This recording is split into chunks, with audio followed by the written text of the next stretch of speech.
Olá a todos, tudo bem? Dando continuidade aos nossos estudos sobre farmacologia aplicada, meu nome é Diego Guedes e vamos falar sobre fármacos que atuam no sistema respiratório. Pois bem, o trato respiratório é dividido em duas grandes porções anatomicamente. Então, as vias aéreas superiores e as vias aéreas inferiores. As vias aéreas superiores, desde a cavidade nasal, narina, faringe, e as vias aéreas inferiores, passando pela traqueia, pulmões e diafragma. Pois bem, como funciona a dinâmica de inspiração e expiração? A partir do influxo de ar, de oxigênio passado pela traqueia, o oxigênio vai ser levado aos brônquios e bronquíolos e alvéolos, os alvéolos que constituem a unidade funcional pulmonar. Pois bem, todo esse trabalho é mediado pelo diafragma, um músculo que promove a retração e a expansão pulmonar. Dentro dos alvéolos, onde ocorrem as trocas gasosas de oxigênio e CO2, é preciso compreender um pouco da dinâmica.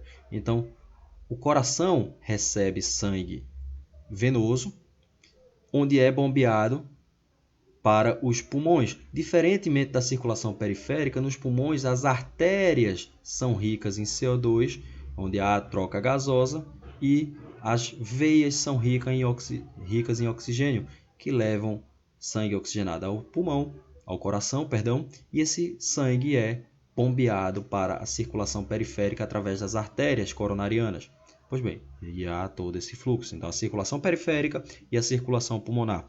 Então, o sangue que chega aos pulmões, ele é rico em CO2 e é trazido pelas artérias, enquanto o sangue que sai dos pulmões, rico em oxigênio, é conduzido pelas veias. E essa dinâmica, fisiologicamente, como funciona? O volume inspirado de oxigênio é levado através da circulação pulmonar para a circulação periférica. E os nossos tecidos, nossas células, consomem o oxigênio através das mitocôndrias. O processo de consumo se dá a partir do famoso ciclo de Krebs. Como todos nós já vimos anteriormente, o ciclo de Krebs ele consome oxigênio e produz CO2. Esse CO2 é levado a partir da circulação periférica para a circulação pulmonar para ser expirado.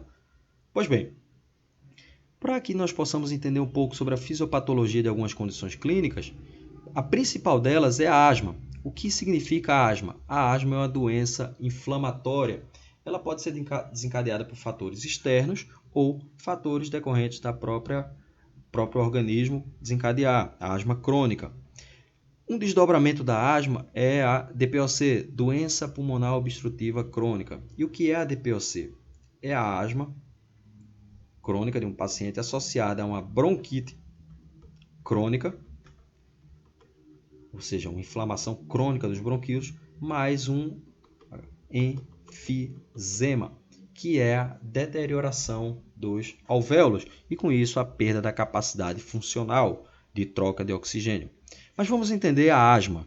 A asma é um processo inflamatório que é decorrente de fatores que podem ser externos ou do próprio organismo.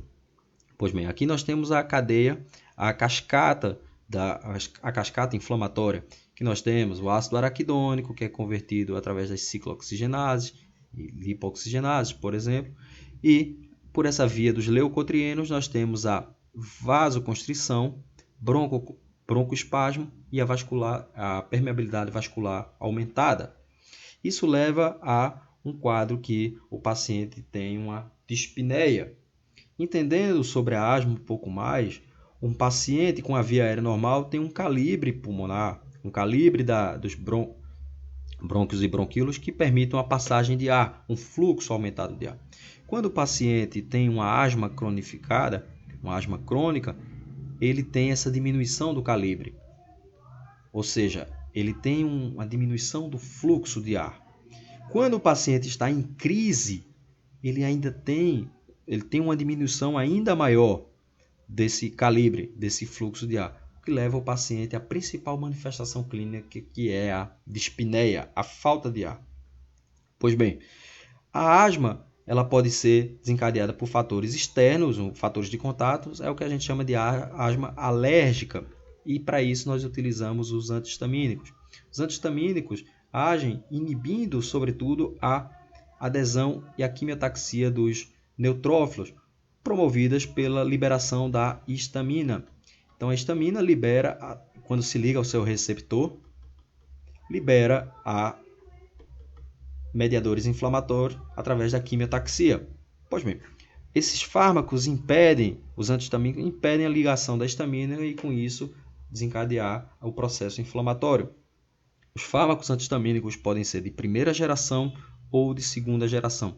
Os de primeira geração, que são os mais antigos utilizados, nós temos a desclofeniramina, a bromfeniramina, hidroxizina e prometazina. São fármacos que têm sua relevância terapêutica, mas têm um evento adverso muito característico, que é a sonolência, por agirem principalmente no sistema nervoso central, inibindo a ação da histamina no sistema nervoso central. Pois bem, os fármacos de segunda geração, principalmente a loratadina, desloratadina, hebastina, fexofenadina, levocetirizina, cetotifeno, foram desenvolvidos a partir desses fármacos para que se evite a principal limitação, a sonolência. Então, pacientes, principalmente, por exemplo, rinite alérgica, rinite crônica, é um fator limitante para a utilização de antihistamínicos de forma continuada. Então, esses fármacos de segunda geração, principalmente para situações crônicas, que não levam à sonolência, porque eles não agem no sistema nervoso central. Quando nós temos uma asma decorrente, principalmente de situações crônicas, que precisam do tratamento de reversão da asma, nós temos uma série de medicamentos a serem utilizados. Pois bem, vamos entender um pouco da história dos fármacos antiasmáticos. O primeiro fármaco antiasmático a ser utilizado foi o isoproterenol. O isoproterenol foi o primeiro fármaco de uso direto através de bombinhas. Pois bem, na década de 60, 70, principalmente na Inglaterra, foram encontrados um alto índice de morte por doença cardiovascular a partir do seu uso. E antes de mais nada, é preciso entender o seu mecanismo de ação. Esse é o principal evento adverso e vocês vão entender o porquê desse fármaco levar a essa situação. Relembrando nosso esquema, que há receptores alfa e beta. Receptores alfa promovem vasoconstrição, enquanto receptores beta promovem vasodilatação. Então, se eu quero promover uma reversão da asma, eu quero que haja uma dilatação da minha musculatura lisa vascular bronquiolar. Pois bem, para que eu tenha um maior aporte, um maior fluxo de oxigênio. Contudo, lembrando que nós temos receptores beta, principalmente beta 1 no coração e beta 2 nos pulmões. Se ele for utilizado em beta 2, ótimo, perfeito, eu quero promover vasodilatação dentro dos meus pulmões. Isso leva à utilização do isoproterenol, a justificativa.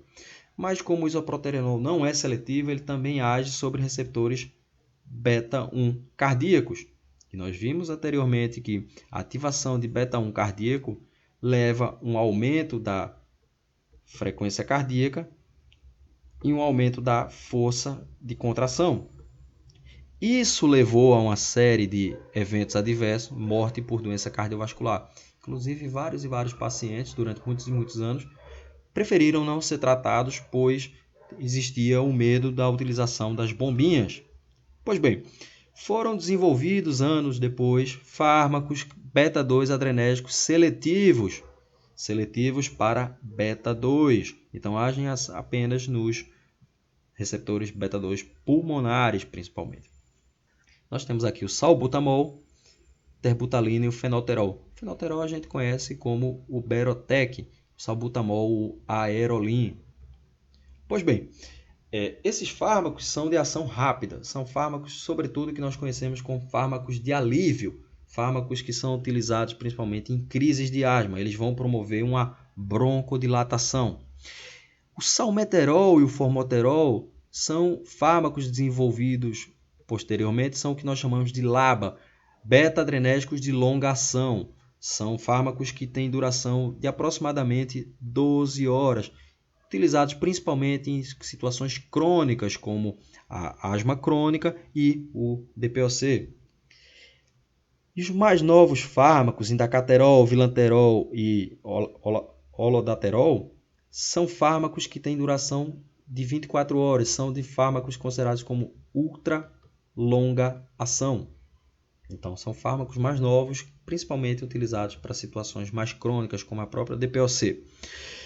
Esse é a racionalidade do uso dos fármacos beta-adrenérgicos. São fármacos que são utilizados principalmente para reversão das crises de asma, principalmente os de curta duração. Os corticoides são fármacos utilizados para o controle da asma. Então, nós temos aqui fármaco de controle. E como se dá esse controle? Vamos voltar aqui para a nossa cascata inflamatória. Os corticoides eles vão agir, sobretudo, inibindo a fosfolipase A2. Eles vão inibir a ação da fosfolipase A2, impedindo a conversão do ácido araquidônico e a ação da lipoxigenase, convertendo seus produtos de leucotrienos. Isso faz com que o paciente não tenha um desencadeamento de crises de asma. Então, são fármacos de controle. Então, aqui nós temos fármacos utilizados pela via aérea, beclometasona, fluticasona, budesonida, mometasona, fármacos utilizados pelas vias aéreas, prednisona e prednisolona pela via oral, hidrocortisona e metilprednisolona utilizados pela via intravascular. Pois bem, são fármacos a depender da situação clínica. Então, situações de emergência, por exemplo, o paciente vai utilizar uma metilprednisolona, uma crise de asma muito grande. Pode fazer uso da metilprednisolona. Nós temos também fármacos que são as metilxantinas, que são fármacos que principalmente elas estão em desuso. As metilxantinas são derivadas da cafeína e por isso elas possuem uma série de eventos adversos que são decorrentes do uso da cafeína, como por exemplo taquicardia, agitação. E, sobretudo, essas metilxantinas possuem uma janela terapêutica estreita, ou seja, seu uso deve ser monitorado. E como funcionam essas metilxantinas? Cada vez mais em desuso, claro, a teofilina, aminofilina, teobromina e pentoxifilina. Elas inibem a fosfodiesterase. E como se dá essa conversão? Lembrando, ATP convertido em AMP cíclico, que a fosfodiesterase inibe a ação do AMP cíclico. Se eu inibo a fosfodiesterase, eu vou ter um aumento do AMP cíclico e com isso eu vou ter um aumento dos efeitos dilatadores das vias aéreas pulmonares. Então, promovendo através do aumento dos efeitos do relaxamento muscular, como nós vimos até em aulas anteriores sobre fármacos vasoativos. Os antimuscarínicos são uma classe que são utilizadas não como monoterapia, são utilizados em associação. E nós vamos entender o porquê. São fármacos que bloqueiam a atividade colinérgica. Então, a atividade colinérgica, sobretudo, ela vai promover o quê? A contração do vaso, da musculatura lisa dos bronquíolos. Então, se eu impeço a contração em um paciente com a crise asmática, ela me tem relevância para impedir que hajam novas contrações. Mas eu não posso utilizar como monoterapia porque eu não vou ter eficácia clínica. O paciente vai continuar com falta de ar. E com isso eu preciso associar principalmente a fármacos beta-2 adrenérgicos. E aqui nós temos a maior dupla clínica que existe no Brasil, que se chama Berotec, que é um beta-2 adrenérgico, mais o Atrovent, que é o ipratrópio. Berotec e Atrovent. Então, o Berotec age promovendo o relaxamento da musculatura lisa pulmonar, enquanto que o Atrovent inibe a contração da musculatura lisa pulmonar. Isso faz com que os dois atuem principalmente em paciente com crise asmática através de nebulização e haja uma reversão do quadro asmático. Por fim, nós temos os inibidores dos leucotrienos. Nós temos uma classe mais nova, montelukast, zafilukast e zileutona. São fármacos que impedem a quimiotaxia, promovida pelos leucotrienos.